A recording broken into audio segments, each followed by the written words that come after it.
নদীতে জল বাড়ছে। আজকে সকালেই কম ছিল, এখন অনেকটা বেড়ে গেল, প্রায় হাত তিনেক অনেকটা বাড়লো। কোথা থেকে আসছেন? আমরা এসেছি সিয়াটা কামারপুর থেকে। আচ্ছা, কোথায় যাচ্ছিলেন? আমি এখানে নগর যাব। আচ্ছা, কিসে এলেন? আমি এখন টোটোতে এসেছি, এখন আর যেতে পারবো না। বান বাড়ছে, কাজ করে কোথায় যেতেই পারবো না। এই রাস্তায় প্রচণ্ড জল বাড়ছে। এখন কি নাম আপনার? আমার নাম হৃদয় মণ্ডল।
আমাদের এই প্রতি বছর আমাদের ফসল নষ্ট হয়, অথচ আমরা শস্য বিমার ক্ষতিপূরণ পাই।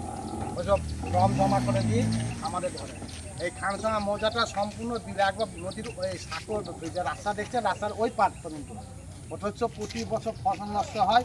আমরা ফর্ম পূরণ করে দিই, অথচ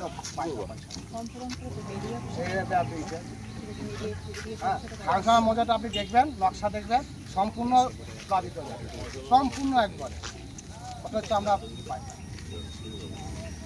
সাঁকোঘাটে এলাম এবং যেটা দেখলাম যে ওয়াটার লেভেল এখন ওখানে স্টেডি আছে, অসুবিধা কিছু নেই, এখন সিচুয়েশন আন্ডার কন্ট্রোল। আর চাষের জমি বলতে হ্যাঁ কিছু ক্ষতি হয়েছে, তো সেগুলো আমরা পরবর্তীকালে তার জন্য আমরা স্টেপ নিচ্ছি। আর এখন মোটামুটি যেটা দেখলাম ঝিলের বিভিন্ন এরিয়া ঘুরে পোড়াডাঙ্গা ঘাটটাও দেখলাম, সাঁকোঘাটটাও গেলাম, কেলাইয়ের কিছু অংশ জলমগ্ন আছে, তবে ভয়ের কোনো কারণ নেই, আস্তে আস্তে ওয়াটার লেভেল নামছে।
তোমাদেরকে দেখতে नीचे हुई है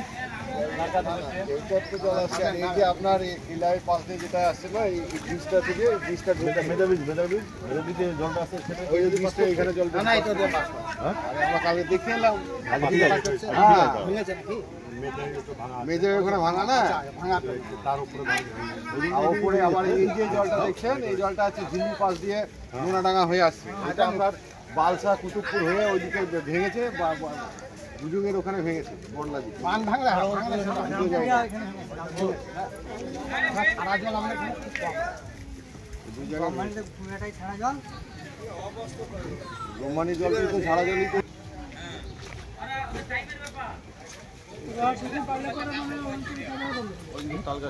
আর পারবে না আর পারবে না ওই তাল গাছই আছে আর 1 ঘন্টা পরে কেড়ে